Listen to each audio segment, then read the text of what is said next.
Cahaya di Gua Hira, kisah wahyu pertama yang menggetarkan hati. Di tengah kegersangan guru Mekah, di bawah langit yang dipenuhi bintang-bintang gemintang, ada seorang lelaki yang merangkak naik ke puncak Gunung Hira. Kaki-kakinya yang letih menapaki bebatuan tajam, namun hatinya lebih berat daripada beban fisik yang ia pikul.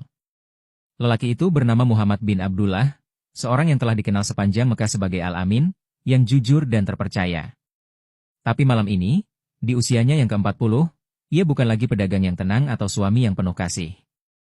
Ia adalah seorang pencari. Pencari kebenaran yang gelisah, tercekik oleh kehampaan dunia di sekelilingnya. Mekah, kota kelahirannya, telah menjadi pusat penyembahan berhala. Ka'bah, rumah suci yang dibangun oleh Nabi Ibrahim, kini dikelilingi oleh 360 patung dewa-dewa palsu. Darah perseteruan suku Quraisy mengalir di jalanan, perempuan-perempuan tak berdosa dikubur hidup-hidup, dan yang kuat menindas yang lemah. Muhammad merasakan sakit yang dalam. Ia sering mengasingkan diri ke Gua Hira, merenung, mengapa manusia lupa pada pencipta mereka? Di mana keadilan? Di mana cahaya yang akan menyelamatkan mereka dari kegelapan ini? Pencarian yang membara. Selama berhari-hari, bahkan berbulan-bulan, Muhammad menyepi di Gua Hira.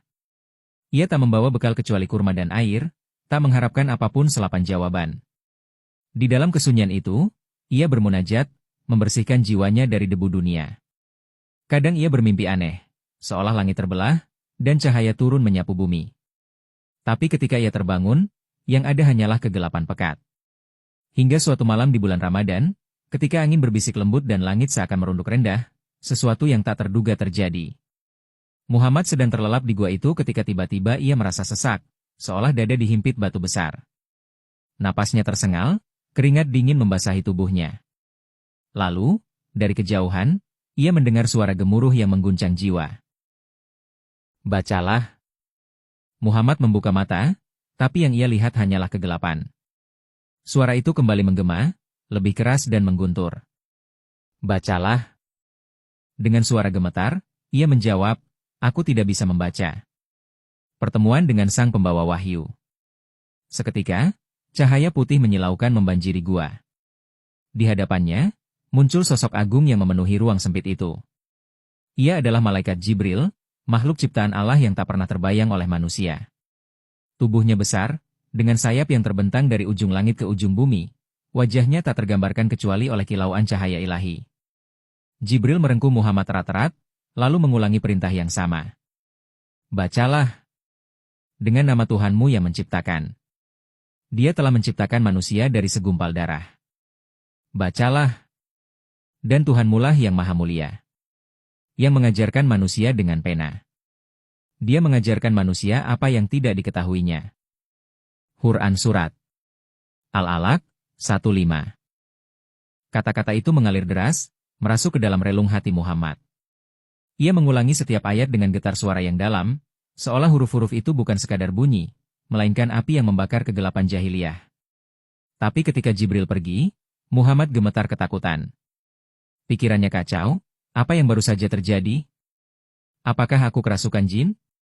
Ataukah ini tipu daya setan? Dengan tubuh lemas, ia merangkak turun dari Gua Hira. Langkahnya terhuyung-huyung, seperti orang yang baru saja melihat kematian. Pelukan Khadijah, tempat kembalinya hati. Sesampainya di rumah, Muhammad langsung mencari Khadijah, sang istri yang selama 15 tahun setia mendampinginya. Wajahnya pucat, bibirnya bergetar. Selimuti aku, pintanya. Khadijah segera menyelimuti tubuh suaminya yang menggigil. Apa yang terjadi, kekasihku? Tanya Khadijah, matanya penuh kecemasan. Muhammad menceritakan segalanya, cahaya yang menyilaukan, sosok Jibril, dan ayat-ayat yang memenuhi kepalanya. Khadijah, perempuan cerdas yang selalu menjadi sandaran hati Muhammad, tak ragu sedikit pun. Dengan suara lembut namun penuh keyakinan, ia berkata, bergembiralah, wahai putra pamanku. Demi Allah, dia tidak akan pernah mempermalukanmu. Kau adalah penyambung tali silaturahmi, penanggung jawab yang jujur, penolong orang lemah, dan penghormat tamu. Kau membawa kebenaran ke dunia yang penuh dusta ini.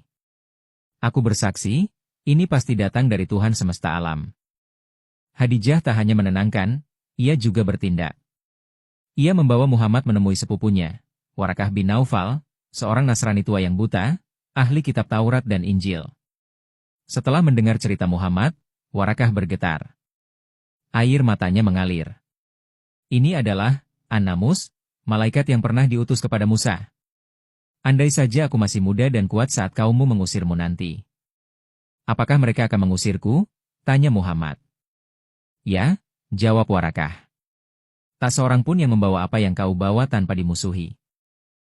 Tapi jika aku masih hidup saat itu, aku akan membelamu dengan segenap jiwa. Awal perjalanan abadi. Wahyu pertama itu bukan sekadar kata-kata. Ia adalah deklarasi perang melawan kebodohan, seruan untuk membebaskan manusia dari belenggu penyembahan materi. Ikra, bacalah, bukan hanya tentang literasi, tapi tentang membaca diri, membaca alam, dan membaca tanda-tanda kebesaran Allah. Selama 3 tahun berikutnya, Muhammad berdakwah secara diam-diam. Khadijah adalah orang pertama yang mengikrarkan syahadat, diikuti Ali bin Abi Thalib, Zaid bin Haritsah, dan sahabat-sahabat setia. Tapi jalan ini tak mudah. Kaum Quraisy menghina, melempari Muhammad dengan batu, dan menyiksa pengikutnya yang lemah. Bahkan paman tercintanya, Abu Thalib, memohon, "Wahai Muhammad, hentikan dakwahmu ini."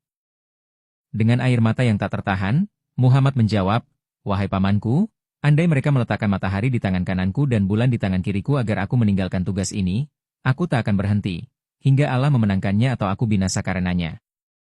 Pesan untuk jiwa-jiwa yang gelisah. Kisah wahyu pertama ini bukan sekadar nostalgia sejarah. Ia adalah cermin bagi setiap manusia yang merindukan makna.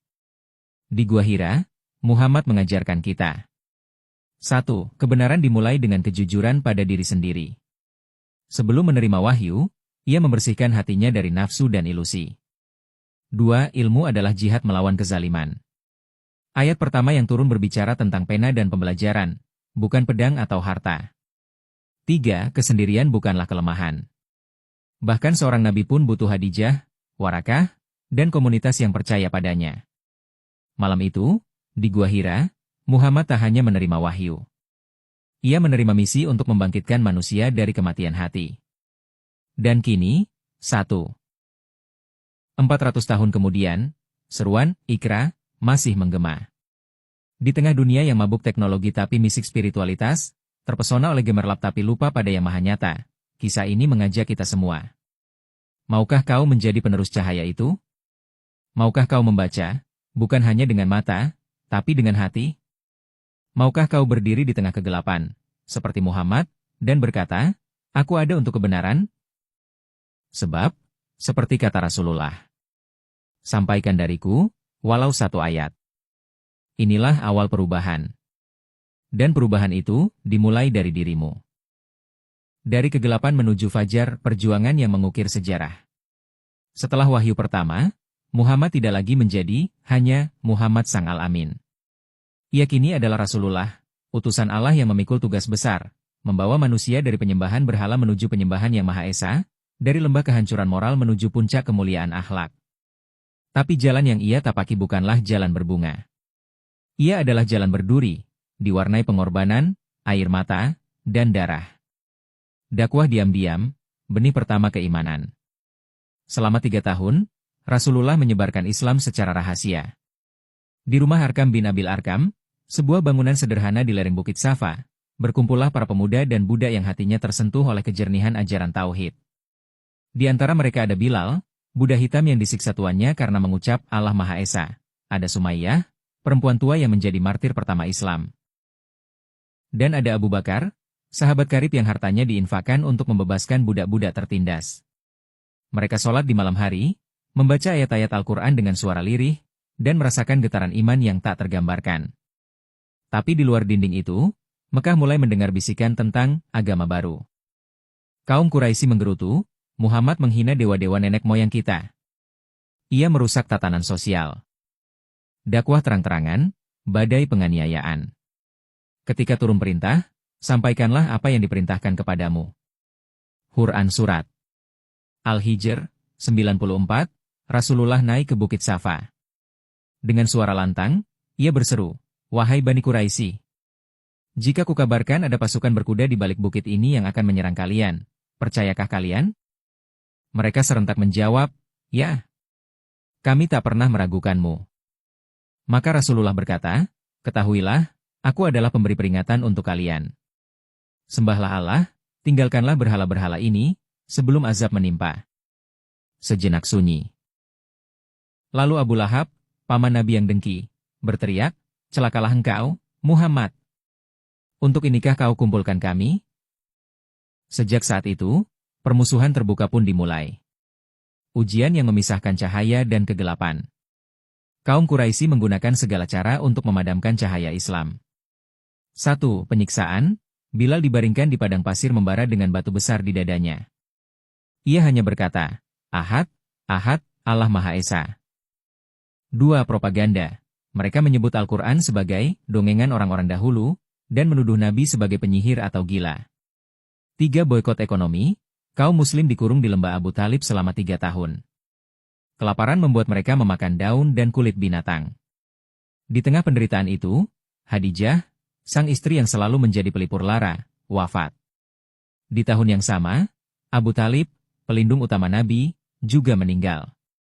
Rasulullah menangis pilu, wahai pamanku, betapa beratnya ujian tahun ini. Tahun itu dijuluki, Aam al-Huzn, tahun kesedihan.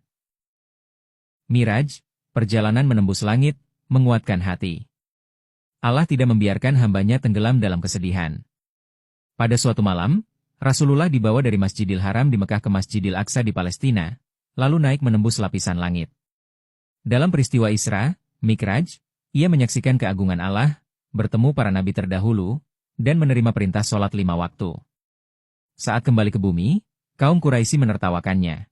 Mana mungkin kau ke Baitul Maqdis dalam semalam? Tapi dengan kecerdasan Abu Bakar, ia membuktikan kebenaran cerita itu. Abu Bakar berkata, jika Muhammad yang mengatakan, pasti itu benar.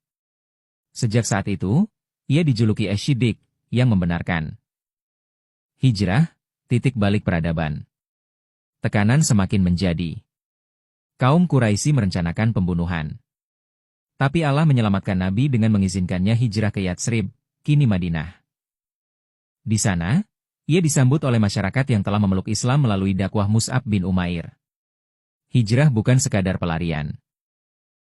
Ia adalah strategi untuk membangun masyarakat baru. Piagam Madinah disusun, konstitusi pertama di dunia yang menjamin kebebasan beragama. Masjid dibangun sebagai pusat ibadah, pendidikan, dan politik. Persaudaraan antara Muhajirin, orang Mekah, dan Ansyar, orang Madinah, dideklarasikan. Di Madinah, cahaya Islam mulai bersinar. Adzan berkumandang, keadilan ditegakkan, dan perempuan dihormati. Tapi perjuangan belum usai. Perang Badar, kemenangan mukjizat. Pada 624 M, kaum Quraisy mengirim 1.000 pasukan untuk menghancurkan muslimin di Badar. Rasulullah hanya memiliki 313 orang, dengan senjata seadanya. Tapi di saat genting, ia berdoa, Ya Allah, jika pasukan kecil ini binasa, tak akan ada lagi yang menyembah MU di bumi. Allah mengabulkan doanya. Malaikat turun membantu, dan kaum muslim meraih kemenangan gemilang. Abu Jahal, tokoh Quraisy paling keji, tewas di tangan 2 pemuda Ansyar. Kemenangan ini menjadi bukti, iman yang tulus lebih kuat dari pasukan manapun. Pesan abadi untuk seluruh zaman. Kisah perjuangan Rasulullah setelah wahyu pertama adalah bukti. Kebenaran tidak pernah kalah, meski harus melalui lautan rintangan. Kesabaran dan strategi adalah senjata utama melawan kezaliman. Persatuan dan cinta adalah fondasi masyarakat ideal. Hari ini, di era di mana kebenaran sering dikubur oleh kebohongan, di mana keserakahan mengalahkan keadilan, kisah ini berbisik. Lihatlah Muhammad, seorang yatim yang diusir dari tanah kelahiran, tapi cahayanya kini menyinari 2 miliar manusia. Jika kau punya keyakinan, tak ada yang mustahil. Penutup, seruan untuk mengikuti jejak cahaya. Rasulullah bersabda, sampaikanlah dariku walau 1 ayat. Maka, inilah saatnya kita bertanya pada diri. Bersediakah kita menjadi penerus misi ini? Bersediakah kita berkorban untuk kebenaran, sebagaimana Bilal, Sumayyah, atau Hadijah? Sejarah tidak hanya ditulis oleh pedang atau harta, tapi oleh hati yang berani berkata, Aku ada untuk Allah, meski seluruh dunia melawan. Jika kau rindu pada cahaya itu, ikutilah ia. Jika kau ingin hidupmu bermakna, jadilah bagian dari kisah yang tak pernah usai ini. Sebab, seperti kata Al-Quran, dan katakanlah, kebenaran telah datang, dan kebatilan telah lenyap. Sungguh, kebatilan itu pasti lenyap. Quran Surat Al-Isra, 81.